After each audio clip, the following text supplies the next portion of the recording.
This may sound morbid, but if you were to die tonight and God said, "Why should I let you into heaven?" what would you reply?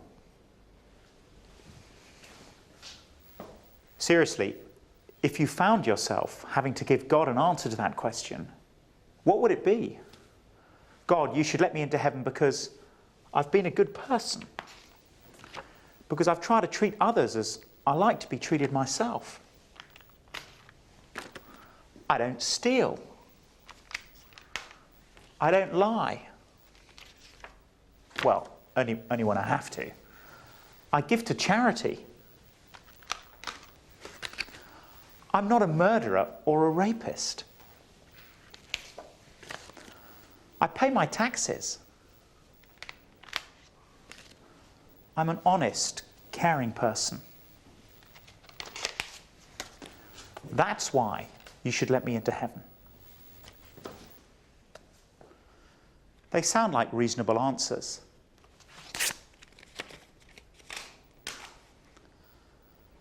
But I can assure you that none of these things are of any use at all when it comes to entering heaven. Here's another answer. God, you should let me in because I go to church. I've been baptized. I go to communion. I've kept the 10 Commandments. I pray and I read the Bible. God, you should let me in because I do all those things. Can I say to you categorically that doing these religious things will not get you into heaven either? If you're putting your confidence here, then please don't, because you've been misled. In fact, any answer which places confidence in what I am or what I have done is absolutely useless. Answers that begin, God, you should let me into heaven because I, will do you no good at all. There may be nothing wrong with these things in themselves. It's good when people try to live honest, selfless lives. But the good things we do won't get us into heaven because they can't solve the problem of our sin. Don't get me wrong. It's wonderful when people do good, loving, selfless things. But remember what Jesus said. From within, out of men's hearts, come evil thoughts, sexual immorality, theft, murder, adultery, greed, malice, deceit, lewdness, envy, slander, arrogance, and folly.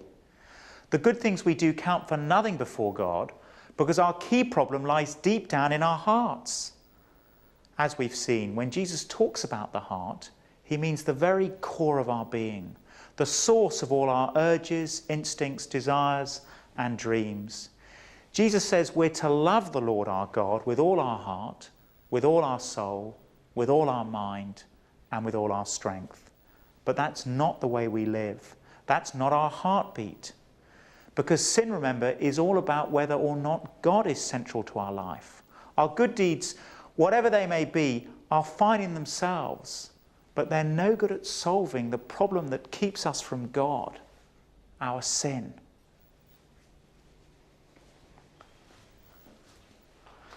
I once went on a rugby tour of Bermuda. There were 3 good reasons for being there. Firstly, it was hot, so we got a nice tan. Second, they were wealthy, so we were well looked after. And third, they weren't as good as us, so we won. As soon as I got there, I developed this dreadful skin disease called scrumpox, which is an infection that gets into the blood, leaving your face looking not unlike a deep pan cheese and tomato pizza. In fact, my face looked so appalling that I began to put sticking plasters over the sores to prevent people being sick at the sight of them. Now, the plasters were fine in themselves, but of course, they didn't heal me. For that, I needed some industrial-strength antibiotics to get at the bacteria in my bloodstream. According to Jesus, our biggest problem is what we are deep down in our hearts. We're sinful, and nothing we do can change that. Our good deeds are like sticking plasters. They might cover up what we're really like, but they're powerless to actually cure us.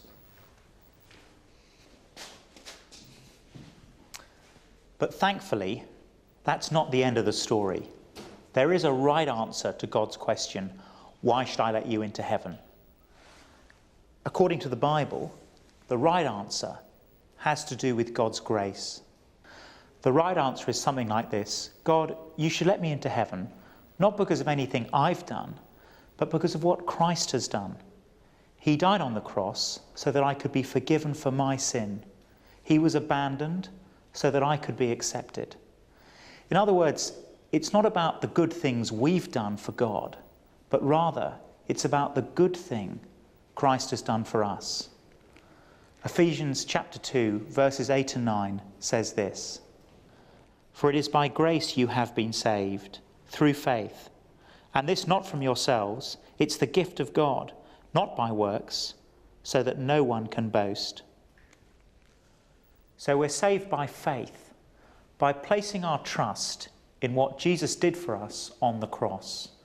We're not saved by anything we do, by being a nice person, by paying our bills on time, or by going to church or reading the Bible. No, we're saved from eternal punishment by Jesus' death on the cross, and it's a gift. You can't earn it by works, you can't boast about it, it's the gift of God. The only forgiveness available to us is the forgiveness earned by what Christ did, because only Christ's death deals with the problem of the human heart. He died to save me from hell through the cross for heaven. Les Miserables tells the story of a criminal, Jean Valjean. Having served 19 years hard labour for stealing bread, he has become a tough, bitter man. When he is finally released, he is taken in by a kindly bishop who gives him food and shelter. But in the middle of the night, Valjean creeps downstairs and steals the bishop's silver. He is quickly caught by 3 constables and brought back to the bishop's house. Things look desperate for Valjean. The bishop has the opportunity to incriminate him for his act of betrayal and have him imprisoned for the rest of his life. But instead, the bishop says this: "So here you are. I'm delighted to see you. Had you forgotten that I gave you the candlesticks as well? They're silver like the rest and worth a good 200 francs. Did you forget to take them?" So the constables let Valjean go. After they've gone, the bishop insists that he keep the silver and the candlesticks and tells him, "Do not forget, do not ever forget that you've promised me to use the money to make yourself an honest man." So a stunned Valjean is released and given the silver candlesticks as well. Valjean stutters, "Why? Why are you doing this?" The bishop replies, "Jean Valjean, my brother, you no longer belong to what is evil, but to what is good. I've bought your soul, and I give it to God." Now the bishop could have treated Valjean in one of 3 ways. Firstly, he could have treated Valjean with justice, given him exactly what his deeds deserved. He could have said, "Give me back my silver," got the constables to arrest him and have him packed off back to prison. That would be justice. You're simply giving him what he deserves, no more, no less. He could have done that. It would have made the show a whole lot shorter, but he could have done that. Alternatively, he could have treated Valjean with leniency. He could have said, "I want my silver back, but I won't press charges." That would be leniency, giving him a little bit less than he deserves. The last option open to the bishop is the option he actually takes. He could treat Valjean with grace. He says, "I know what you've done, how you've abused my generosity, but look, keep the silver and take these candlesticks as well. You can go free. The only thing I ask is that you use the money to change your life for the better." He gives the criminal standing before him a very expensive gift, one that is totally undeserved. That is grace, treating him with undeserved love and generosity. We'll never understand Christianity until we see ourselves in exactly the same position as Valjean. All of us stand before God as Valjean stood before the bishop, utterly guilty, deserving judgment for the way we've abused his love for us and with no way of putting the situation right. But rather than treating us as we deserve, God in his amazing grace and generosity offers us forgiveness, forgiveness that is made possible by Jesus' death on the cross. And remember that this forgiveness is the gift of God. There's nothing I can do to earn this gift. Unsurprisingly, some people find this very hard, not just admitting how weak and dependent they are, but also accepting that anything so costly could be given them for free. At school, we're told over and over again, if you make the right grades, we'll affirm you and make you feel loved. But if you don't, we'll withdraw that love. As we get older, love always seems to come with a price tag. I'll love you if you're young enough, successful enough, beautiful enough, talented enough, thin enough. And so it goes on. People's whole lives can be conditioned by the sense that unless they constantly prove themselves, they won't be loved. I once spoke at a school that displayed only 2 boards on which they honoured ex-pupils. One was for Olympic gold medalists and one was for Nobel Prize winners. That was the standard they set. Well, I don't know about you, but I'm not going to make it onto either of those boards. But the Christian life isn't like that. The Christian life is motivated not by conditional love, but by unconditional love. It's not about duty or proving yourself. It's about receiving a gift you don't deserve and can't afford, and then living a life of thanks for that gift. There's tremendous joy and freedom in knowing that there is nothing to prove to God. In fact, charis, the Greek word for grace, also means rejoice. Victor Hugo wrote these words, "Life's greatest happiness is to be convinced we are loved." And in Les Miserables, we see that the undeserved forgiveness and generosity which Valjean receives from the bishop changes his life. It unlocks his heart and unleashes his potential. He is ransomed from fear and hatred and becomes a human being of remarkable generosity and mercy, touching numerous lives.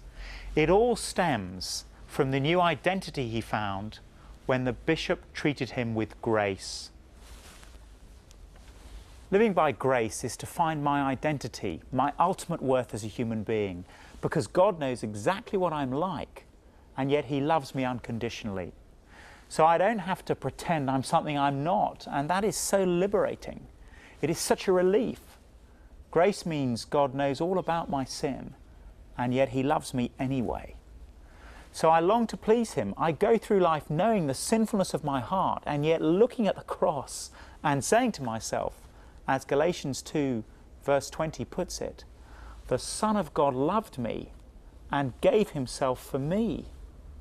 Although I'm more sinful than I ever imagined, I am more loved than I ever dreamed. And God's grace also has a knock-on effect for our relationships with others.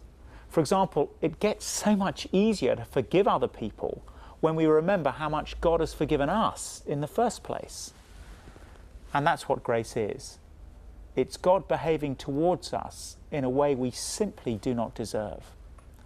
When we look at what happened at the cross, we see God graciously reaching out to us and offering us something that we haven't paid for, don't need to pay for, and in fact cannot pay for.